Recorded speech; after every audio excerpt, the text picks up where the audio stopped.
know each other.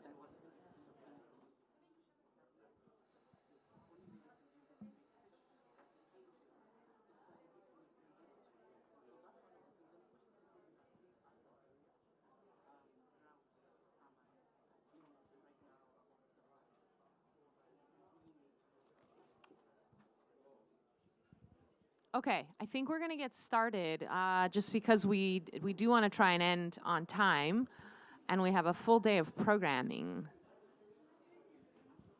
Okay, so good morning. I'm Jennifer Chow. I'm the Senior Director for Climate Resilient Food Systems at the Environmental Defense Fund. EDF is hosting this full day of activities, including this session. And I'm just going to give really brief welcoming remarks and turn it over to the capable hands of Michelle Tickler. So I wanted to welcome everyone to our Little Fish Big Impact session, which I think is a pretty fun title. I think the main points that EDF want to stress, and the folks in this room probably already know, about the oft overlooked role of aquatic foods in nutrition and food security. Even I, who have been in the food and international development for a long time, have to admit that I never talked about aquatic blue foods, so that's my secret. So, you know, as I think we all probably know in this group, fish, for example, provide over 3 billion people with almost 20% of their average per capita intake of animal protein. EDF is really committed to the sustainable and resilient management of fisheries around the world, which is crucial for preserving both marine biodiversity and for supporting millions of livelihoods, obviously. I think the other thing I'll highlight is our recent focus on integrating the principles and the momentum that we've garnered into broader food system strategies, right? So it's not just fish people talking to fish people or talking to ocean people. Of course, to address both environmental sustainability and, like I said, food insecurity. So as part of that, you know, we have a leadership role in the Aquatic Blue Food Coalition, which is one of our co-sponsors for this, along with BMZ, the Global Action Network for Sustainable Aquatic Foods.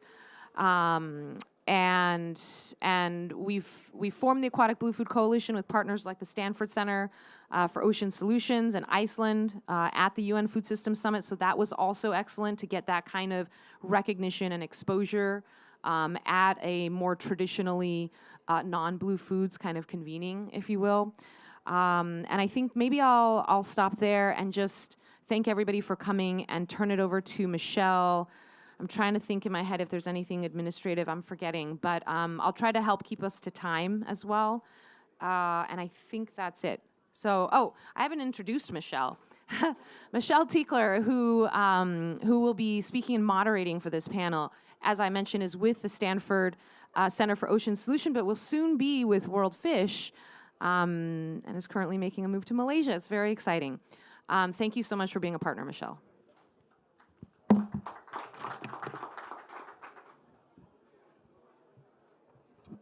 Thank you, Jennifer, and thank you everyone for being here this morning. I am very pleased that on this first ever food day at COP28, we are also talking about aquatic foods, as it is really a recognition of the integral part that they play in food systems. And as Jennifer already alluded to, there's been growing evidence really on the importance of aquatic foods in global food systems, really highlighting the valuable nutrition that they provide, not just protein, but many micronutrients and essential fatty acids that are extremely important to not only staving off malnutrition more broadly, but especially for the development of children.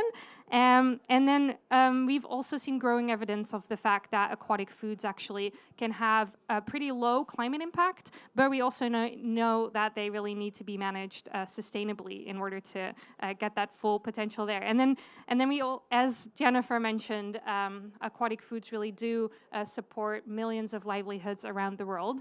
And so I don't think there's a better sort of intersection of all these topics to be talking about school meals today. As the climate crisis converges with growing rates of malnutrition, with growing rates of inequality, especially after the COVID-19 pandemic, it seems really pertinent to be talking about aquatic foods in school meals, as this really has potential to support goals not only around nutrition, but also about climate resilience, sustainability, health, and social inclusion. And doing this effectively really requires a lot of collaboration across different sectors, across production, procurement, policy, finance, and research. So I'm extremely pleased that today we have representatives from many of those different sectors to share the work that they've been doing around aquatic foods in school meals. And very first up to talk about that is Suzanne Njeri, and she's the chairperson of the Association of Women in Fish Blue Economy Kenya, which is also part of All Fish Net, which represents African women in 44 different countries. So we're really happy to have you here today, and looking forward to hearing about your experiences.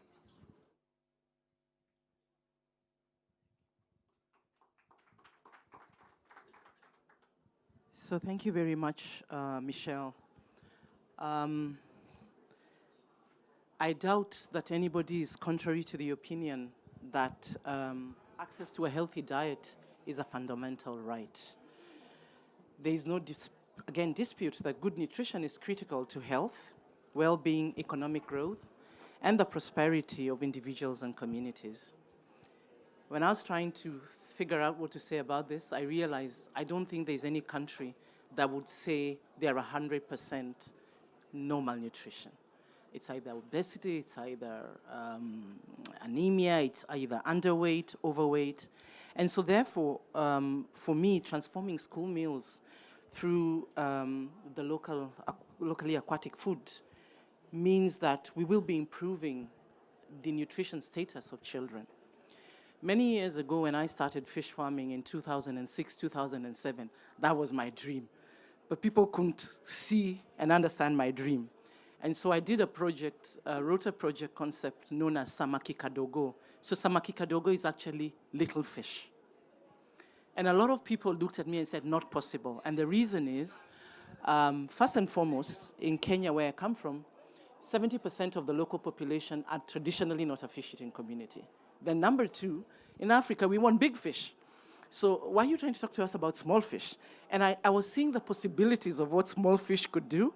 And so I've tried to preach this gospel for a long time, and I'm very excited to have this opportunity that I'm in a place where it resonates to what my thoughts had been. So local aquatic foods offer opportunities for greater ecosystem sustainability, as producing these aquatic foods will definitely have a lower environmental cost compared to producing most terrestrial animal source foods. And it will also contribute significantly by impacting on improving our target focus, which is school meals, is nutrition, and also brings on the conversation on climate resilience. So I look at sustaining sourcing and production. So there is traction, there's things going on, and Emmanuel, you mentioned to me, you're already having something that will be happening in Malawi and a few other countries. So we need to promote sustainable sourcing. We need sustainable production of these small fish, emphasizing environmentally friendly and responsible practices, and including bringing in aquaculture. So where we can have sequence production that we never lack year in, year out, and which also helps us to give capture an opportunity to rest.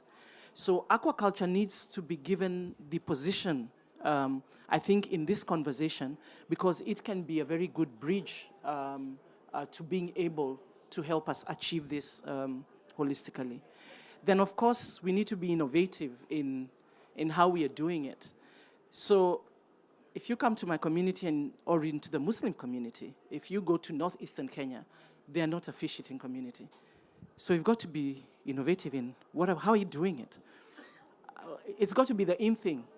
So can we be able to have, bring in together chefs? What do the traditional women do to make a meal really, that nobody will think about it being, it's fish. Because in my community, they said, well, you cook it, you leave the pot outside because you're stinking.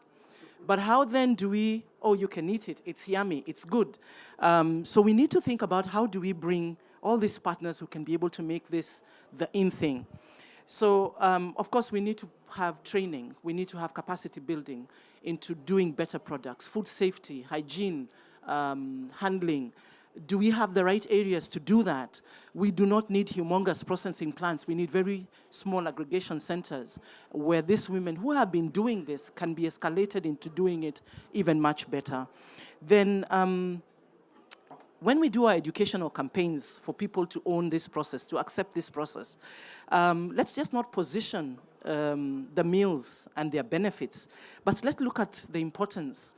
If my grandchild, I happen to be a grandmother, went to school and knew his grandmother was part and parcel of the process of making this, don't you think he'd make it, really catchy for everybody else to be one to part? So I think we need to bring that. We need to bring the community. We need to bring the story behind this community into this product that we are eating and work towards local for local. It doesn't need to come from miles on end, but just from within, can we look at growing the local economies from within rather than as we mainly do from without? And of course, the value of a product increases when there's a story to it. So there's a bigger buy-in. You will find that even supermarkets then will also want to be part of the story because there's something exciting about this. Then, of course, the resilience against climate impact. Of course, utilizing sustainable aquatic foods contributes to building resilience against climate change by diversifying food sources and mitigating the environmental impact on sourcing, production, and distribution. So bringing in things like solar dryers, those are our challenges. Right now, what are we having? There are floods in Africa. We are not drying our fish. Post-harvest loss, it moves from 50%. I think we are now at close to 90%. And that's sad. So this is a good opportunity to be able to bring those interventions, those technologies that make sense to us and that we can utilize and maximize, and also be able to have something good happening. So of course it means engaging parents, engaging the local community. Everybody needs to see the benefit of this. Where is the youth in the conversation? We can use youth, participatory education theater. Youth are digital. Youth are, they're the fashionistas. There's a space for youth in all this. They can brand these products. They can make these products owned, loved, and even just go beyond boundaries. I wanted, when I was looking at it, I was thinking, not even just thinking about Kenya itself, even when you look at our borders, the Africa Continental Free Trade Area is there. So this could even just keep moving and growing just beyond the homestead, the local community, but just go beyond our boundaries. And of course, we need to balance the local sourcing and sustainability community. And I was talking just a few minutes ago, and we were looking at capacitating that community. This money will revolve around here. Everybody involved in the value chain to get this done. The motorbike rider who brings in the fish, the fisherman. So everybody starts having dignity for what they do. I love what I do. My fish is making a difference. My grandchildren are eating the fish in school. So I think that's the way I would, I look at it. That's the way I see it. That when it's owned, not only will it support the local economies, but it will also help us reduce the carbon footprint and also diversify income. Different income streams will be realized from all this. And we can kind of now harmonize and align every actor along the value chain rather than what we have of, we are so individualistic working in silos and not knowing what's the relationship between us.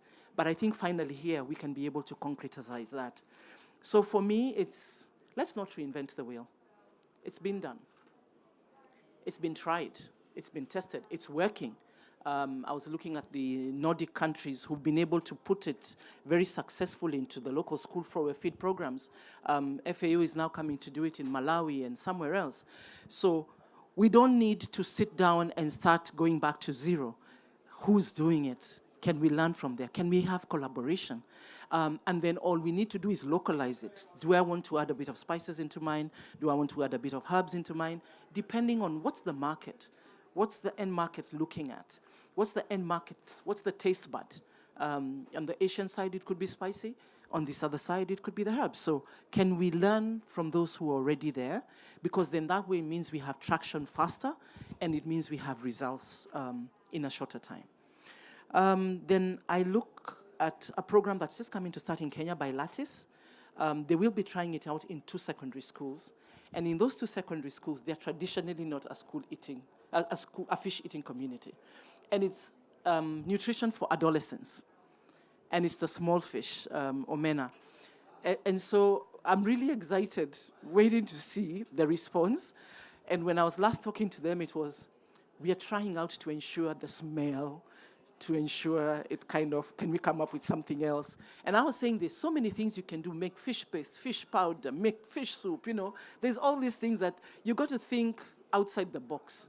You got to think outside the traditional way of serving this fish so that it kind of, at times you don't even feel it. I remember when I first did sausages with herbs, and everybody, are you sure they're fish sausages? They don't taste like sausages. You mean fish can make sausages? You know? So that's what I want to hear everybody saying. We ate fish, but it was not fish, you know? Yeah, so I think that's what we'd like to look at.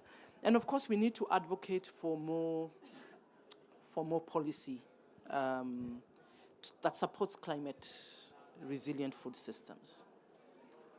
There's a disconnect.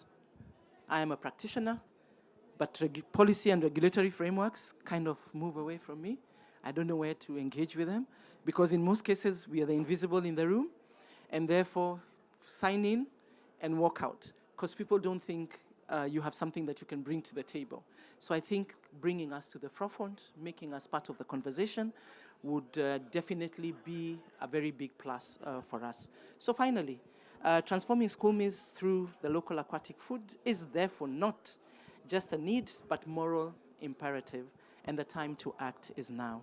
And I believe that my fellow panelists will be able to add more meat and juice and, you know, and so by the end of the day, we are going to have that small fish impact is going to be real to each and every one of us. Thank you very much.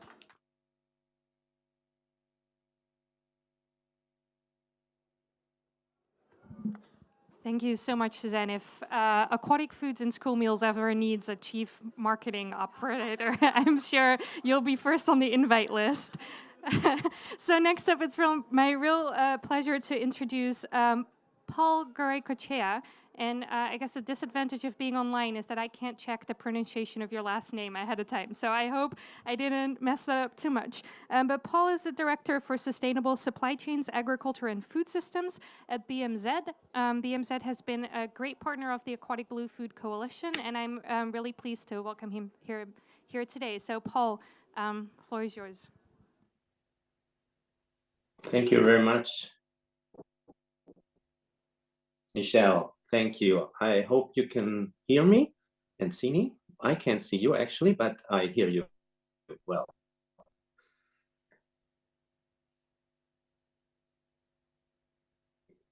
Okay, I'm just starting. I hope you can hear me. Okay. Yes, please go ahead. Okay, perfect. Well, very happy to join you, and I heard your presentation also, Suzanne.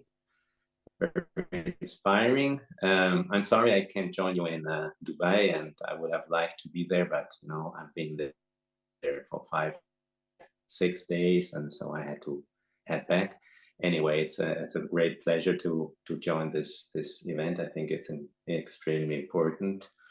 I think you know, today we're highlighting the potential of combining two important levers for the necessary transformation of our food systems: school meals and aquatic foods. Both are critical global, promote local economies, and at the same time boost the sustainable low carbon transformation of our food systems. The UNFSS+2 stock-taking moment showed once again that we, the global community, are committed to transforming our food systems to ensure sustainable, nutritious food for all. To realize this vision, we need concrete approaches, and that's why Germany has supported and continues supporting school meals as a concrete lever to link the challenges of climate change, biodiversity loss, the empowerment of women and girls, and of course, the transformation of food systems. At the UNFSS+2 stock-taking moments, Germany committed to 22 million euro to WFP school feeding programs in Sierra Leone and Laos. We need to work jointly with the coalitions and our partners on improving school meals. School meals programs are the largest and widest spread social safety net and promote access to healthy food and education. They represent a high return investment in human capital and the local economy. In middle and low income countries, every dollar invested in school meals returns on average $9 in social returns, for example, higher income for later in life. Locally grown school meals promote local value change that offer innovative business opportunities, especially for women, and contribute to the resilience of communities. In that regard, aquatic foods have a key role to play, as we have already heard from Suzanne, with very clear examples, providing us with important perspective of the people concerned and affected.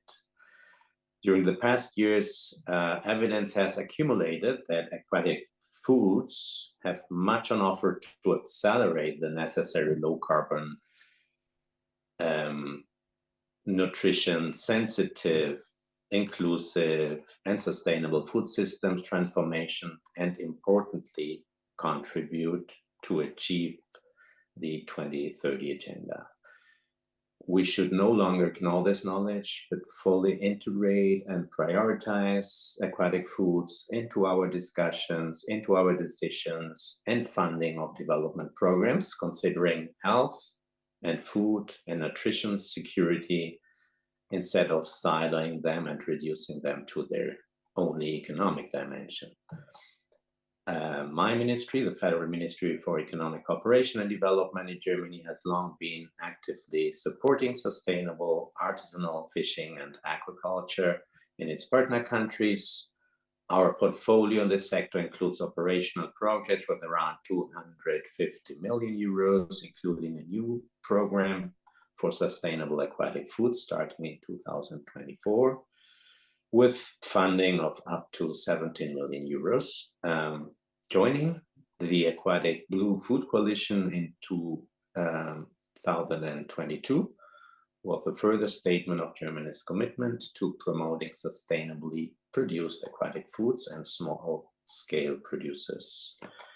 Germany is a member of all UNFSS coalitions of actions. We are fond of the good cooperation between the Aquatic Blue Food Coalition and the School Meals Coalition. These kind of synergies and integrated thinking are exactly what is needed. Adding nutritious and easily accessible aquatic foods in the form of fresh, salted, semi-dried, or powdered fish to school meals can play a key role in the fight against malnutrition and the food system's transformation. The simultaneous support of small-scale fisheries and aquaculture as crucial providers of sustainably sourced aquatic foods resources with low carbon footprint can bring important socio-economic benefits to communities.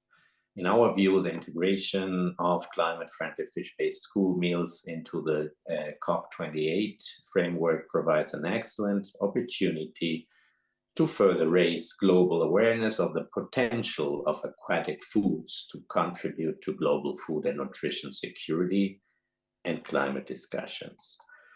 this is really important events. I wish our discussions fruitful outcomes, and thank you very much for your patience with me. Thank you. Thank you so much, Paul. I really appreciate you bringing in the perspective of the 2030 agenda, as well as outlining the ways in which Germany is supporting aquatic foods in school meals. Next up, it's my immense pleasure to introduce Dr. Manuel Barrange, who is currently the Assistant Director General at FAO, as well as Director of the Fisheries and Aquaculture Division there. I do not know how you can do so many important things at the same time, but it's really great to have your perspectives here as well. Please let us know how FAO is thinking about these topics.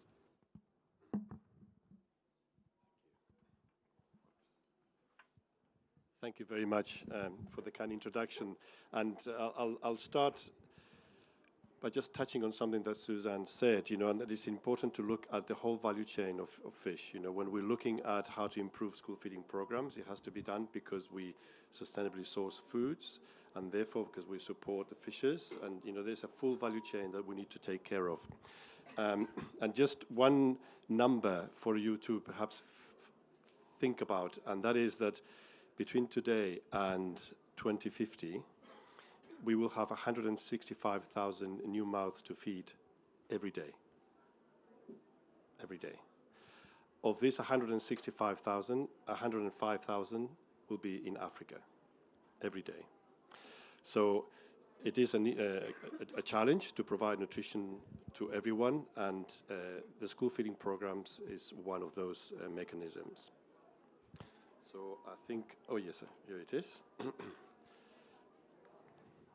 So first, something very briefly that also Suzanne mentioned, that of course aquatic foods are quite important for many countries, particularly not just in volume of proteins, but the micronutrients that they provide, which are mentioned in there.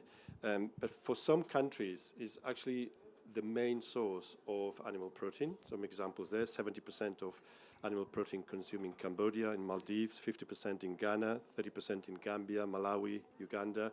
So it is a very significant part already of the nutrition. And the thing is that when we look at public health systems, most of them focus on the first 1,000 days of life of a child, okay, from conception to the second birthday. And with pregnant, of course, then the pregnant women, because it starts with conception. But there is actually a gap between that and, a gap after that, in terms of the nutrition of younger boys and girls, the adolescents, up to about 8,000 days of life, which will be what we consider the childhood. And there are very few programs that really focus on that sort of age group. And this is an opportunity, because it's an opportunity to establish a healthy, lifelong nutrition for communities. And you mentioned, Suzanne, also that communities that are not used to eating fish, they find it difficult to eat fish. If you start from the beginning with a child being exposed to it, it suddenly becomes natural. There's a number of programs that we have started piloting, actually, the use of aquatic foods in school feeding programs, but actually they are homegrown school feeding programs. So it's local producers using the leftover of the fish, the skins, the bones, in some cases the heads, to reduce into a high protein level powder that is dried, and then is added to stews and to soups. That, in addition to more traditional meals, we have started the program. The pilot program was done in Angola, Honduras, and Peru, and we actually did an analysis after that, asking the children, what was that for them, and of course everyone has an opinion. But there were some of the children were saying that they're looking forward to the day of the week that fish was being served, because they are tired of the same thing otherwise. So it is actually working. As a result of that, we produce a toolkit to explore how to use fish in homegrown school feeding programs. This toolkit is almost finished. It will be published very soon, in the next couple of months. And on the basis of that, we will start working in the field more effectively. We've also done a review of school feeding programs in sub-Saharan Africa to look at whether fish is included, because many of them funded by ODA NEPAD recognize the importance of homegrown school feeding programs, but most of those programs do not include aquatic foods, right? So this is another great opportunity to incorporate it. Now, what is it that we are doing next? Is that we currently supporting research and government partners in Malawi to explore the supply and demand side dynamics of inclusion of fish in homegrown school feeding programs, in Mangochi in particular. This is because it has to be done properly. You have to first understand what is the leftover from the value chain, see how much it costs to reduce it, whether you have sufficient safety and health controls of the product, and then on the basis of that, connected to the school feeding programs on a long-term basis. Right? It's not a simple process. It's not just dry and feed. No, it's not. It has to be done properly. We are also collecting, as part of that, data on the cost of production of fish powders, conducting microbial, chemical, and nutrient analysis of the fish powders, and testing that as well acceptability among school children. And we have a new project that will start now in 2024 in January, including aquatic foods in school meals in 2 countries, in Malawi and in Ghana. We're very excited about that. I think that if it is successful, it again provides a very good connection between the Blue Food Coalition and the School Meals Coalition. This is what we need to do. You know, I hate the term breaking the silos, but really this is what it is. It's breaking the silos, right? It's start looking beyond a narrow field of vision and just looking at what else we can do together. So I don't want to spend more time, and time is precious. This is an example of the one of the pilots in Guatemala. But just to see that the production side, you know, this we're looking now at the use, but the production side is also very important. If things, you know, in FAO, we not only collect all information on production and consumption and trade and what have you, we also project what we expect is going to happen in the future. Now, this is perhaps a very worrying message, but by the end of this decade, by 2030, unless we develop aquaculture more effectively in Africa, Africa will be the only continent that will see a decline in per capita consumption of aquatic foods. All other continents will continue to go up. In Africa, it will go down. And if you ask why, it is because the growth is not sufficient to keep up with population growth. So production has to be connected to consumption, and all these are part of the same solution to end hunger and poverty. Thank you.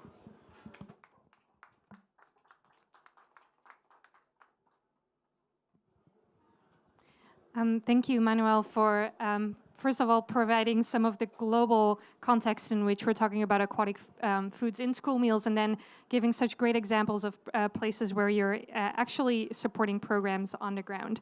And then as a final speaker today, it's really my pleasure to introduce Dr. Donald Bundy. He's currently the director of the Global Research Consortium for School Health and Nutrition, which has been acting as the think tank for the School Meals Coalition.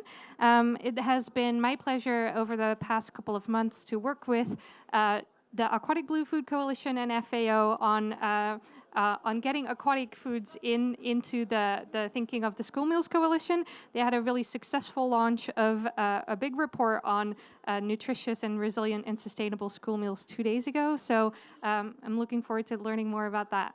Don, please.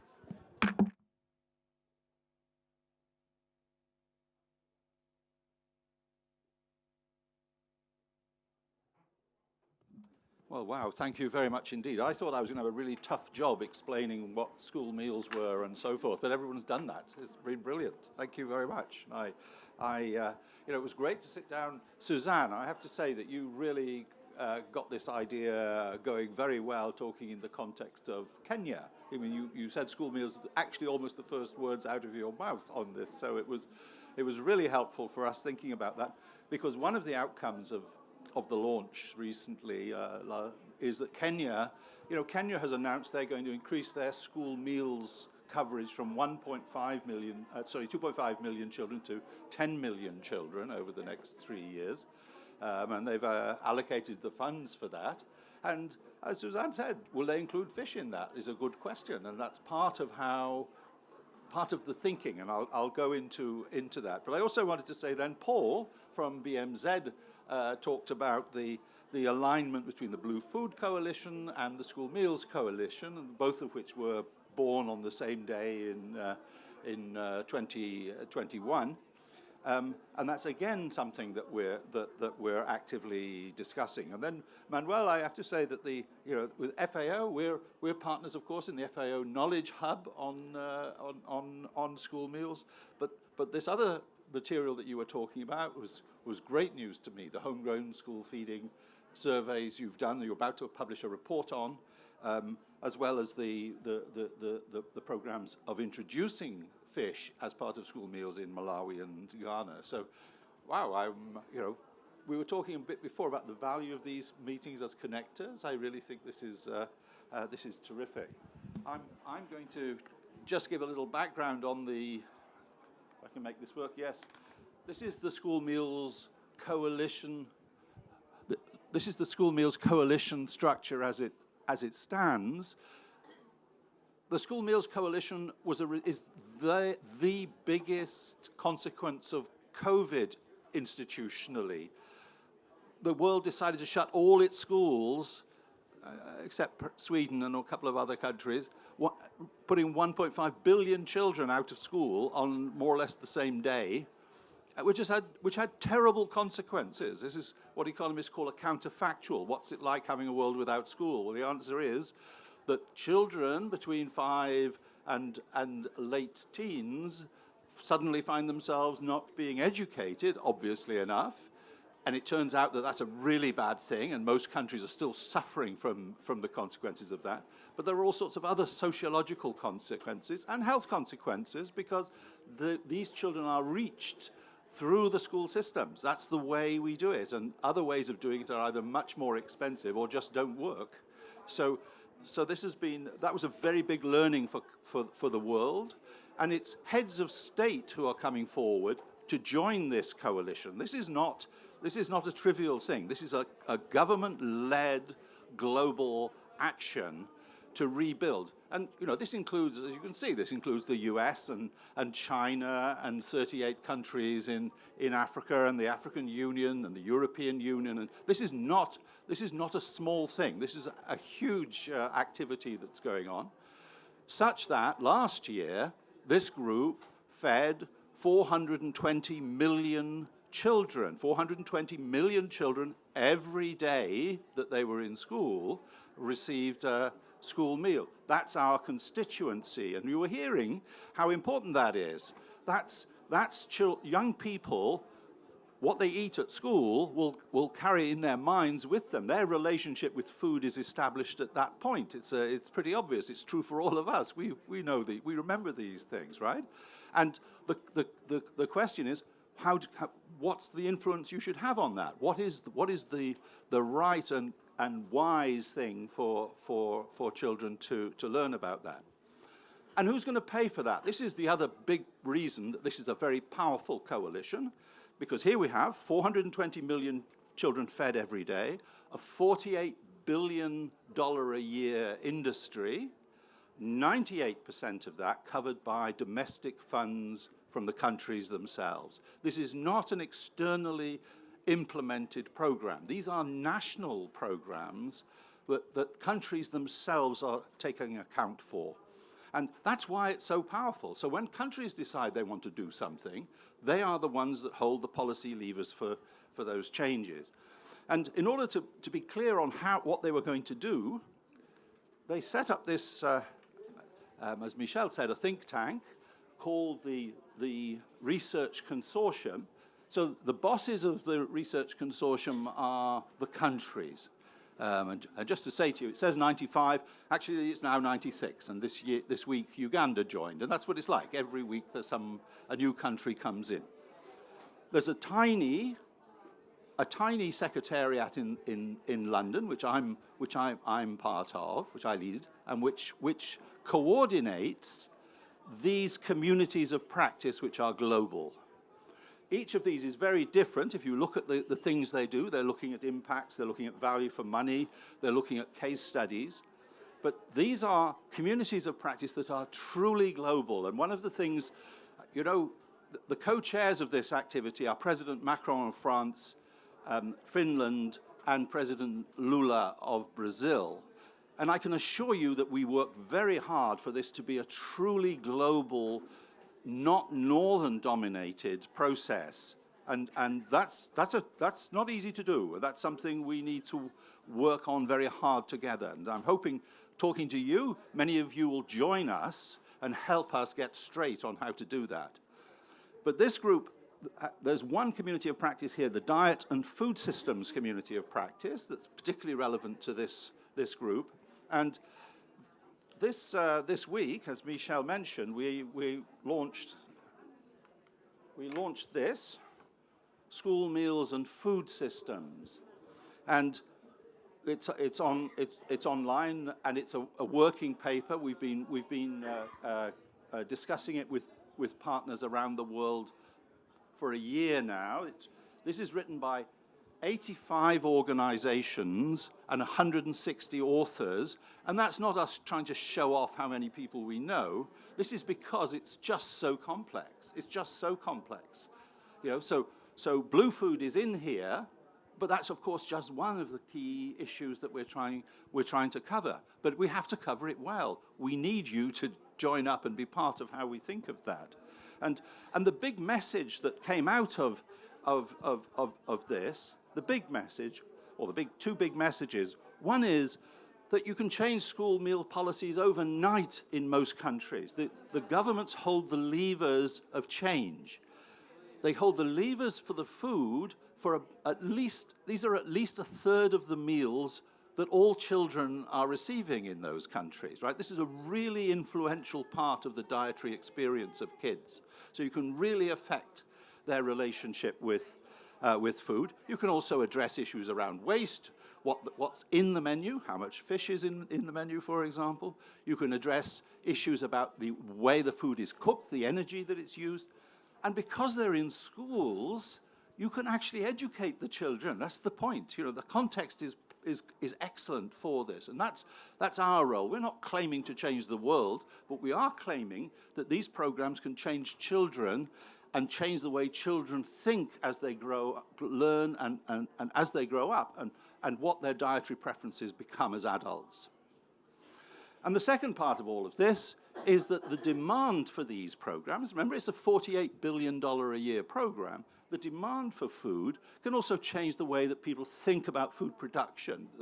What's the kind of food that people want? So if the schools are saying we want fish to be part of the menu, then that will change the availability of fish production in those countries as well. Suzanne illustrated these points perfectly, I thought, if you don't mind me saying that.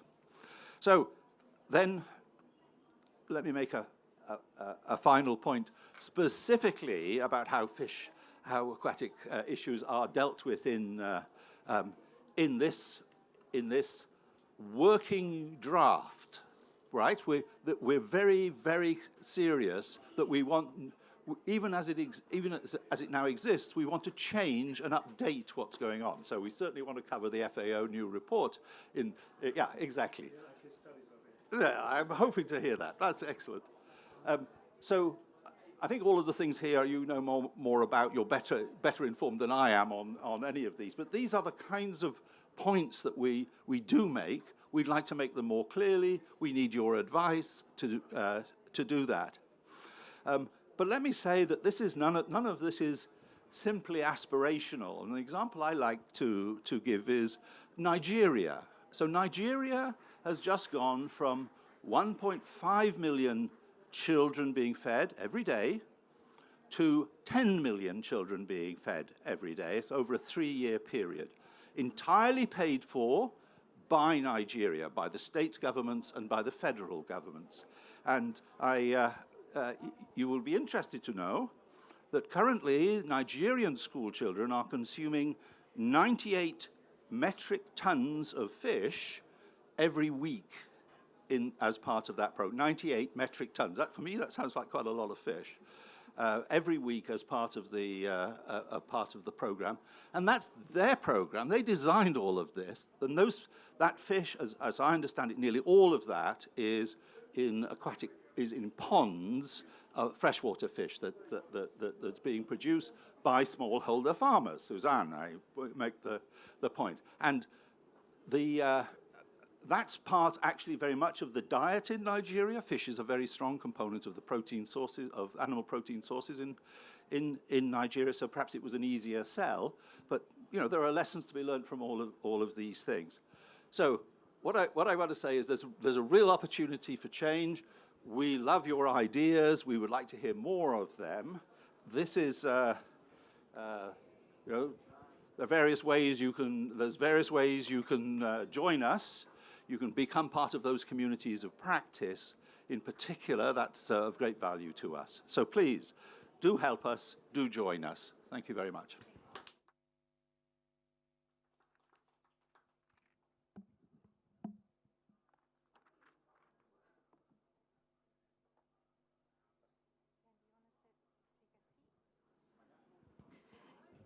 Thank you so much, Don. It's really great to hear the tremendous political support there you're getting for their School Meals Coalition and what you've been able to mobilize in just 2 years' time.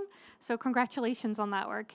Could I invite Don and Suzanne and Manuel to take a seat here at the front? And is Paul still online?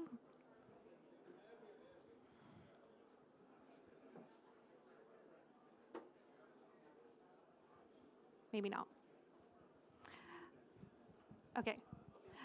So I'll open it for audience questions in just a second, but I would love to hear thoughts from panelists at the moment. You all sit in such different parts of this aquatic food and school meal intersection. And from where you're sitting, what is really the main barrier that we're facing to making school meals more diverse or nutritious and sustainable and really getting aquatic foods in there? And what do you see as the pathway to overcoming those barriers? And perhaps, Suzanne, we can start with you.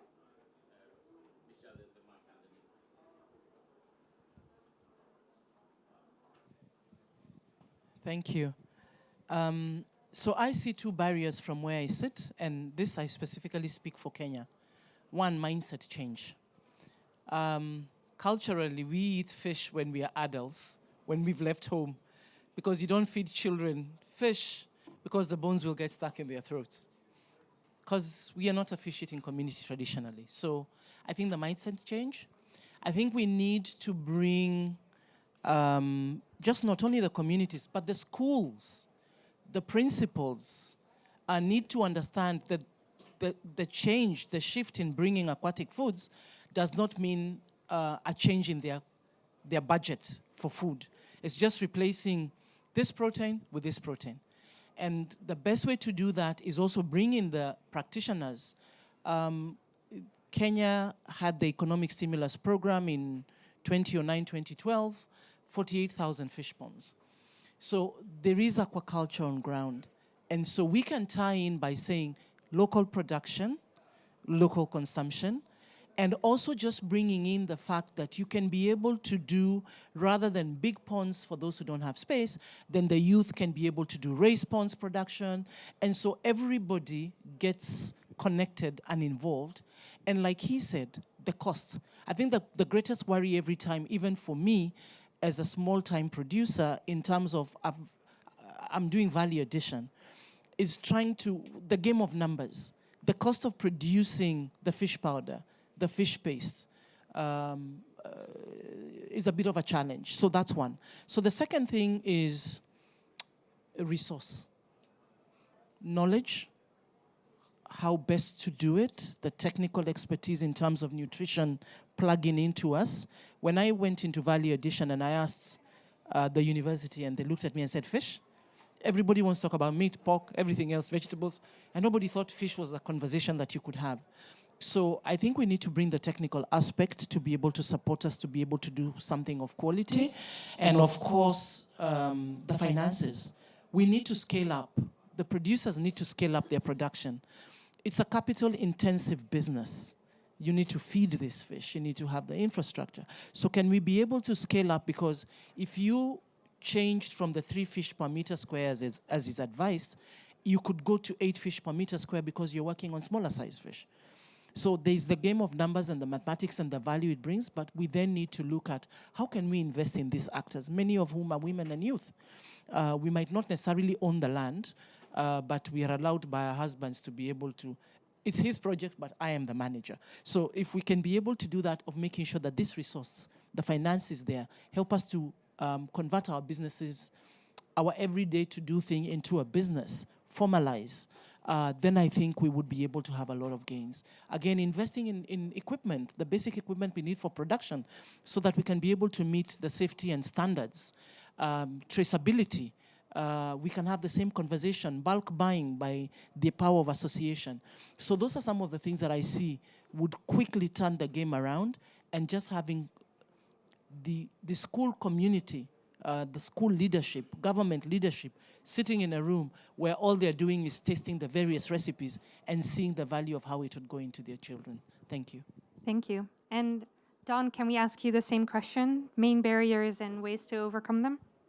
Sure. I think part of the barrier has simply been that people have not been asking the questions. But these have not been seen as issues. So let me say the 3 things that I think have not been seen as issues, but are now seen as issues, and as people, and they're now seen as issues because governments and people are trying to do something in a more proper way. So the first is nutrition.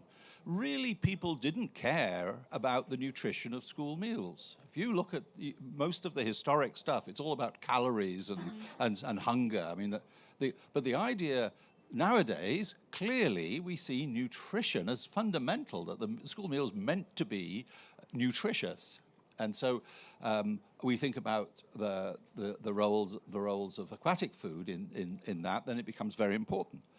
Related to that is we now also recognize that the food needs to be sustainably produced.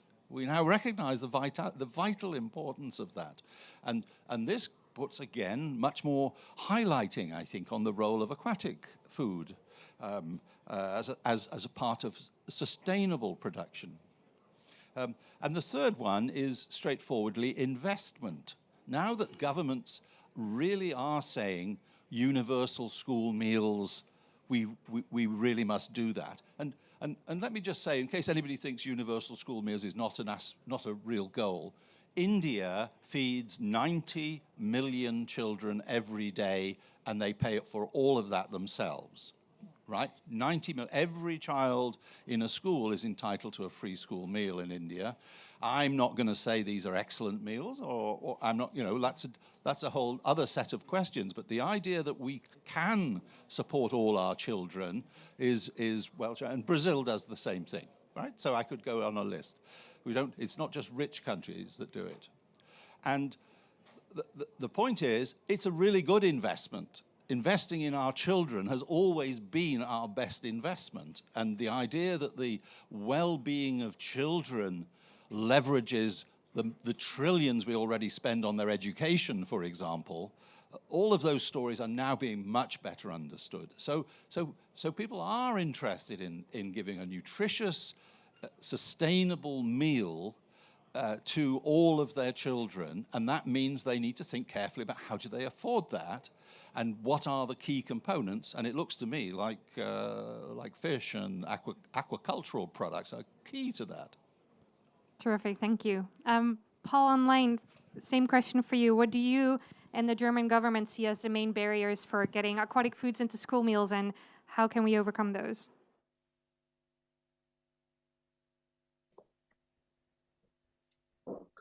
Yeah, much has been said, and I agree with what Donald said. There's so much potential in leveraging,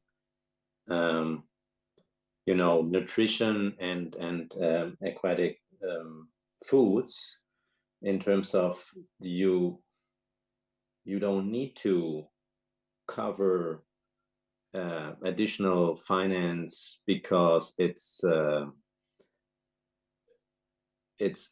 financed by government, so the leverage is there. What I think is important that we and you as a coalition can do is putting into perspective how much leverage there is and what can be done to help in terms of technical assistance um, to use that huge potential. I think in terms of ownership and leverage, there's so much in place, and we don't need to come up with new ideas or showing partner countries how this works, because they know absolutely themselves. So what we can just do is putting emphasis on the huge potential there is. So I think that's why it's so important to show that there is so much leverage in this issue. And yeah, I think I'll stop there. Thank you. Thank you, Paul. And Manuel, final one to you. Main barriers and opportunities. Well, I think that it's all has been said, but I'll say that there's perhaps add two challenges. The first one is, many countries have strategies for food security and nutrition that you can access. We did have an analysis of those around the world, and only half of those include aquatic foods in that strategy. So there is a big gap there, a challenge to bring it to the policy, because if it's brought into the policy, then it is acted upon. So this is number one.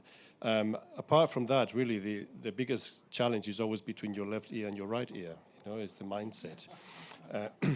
Because, the school feeding programs are so important, and I'll tell you why. And I benefited from school feeding programs when I was a child. And I still remember, in the mornings when I was a child, we were given a glass of milk every morning. And I can tell you that if I pour a glass of milk and I smell it, I'm back at school. Yeah? So it's forever in your mind. So that's just very powerful.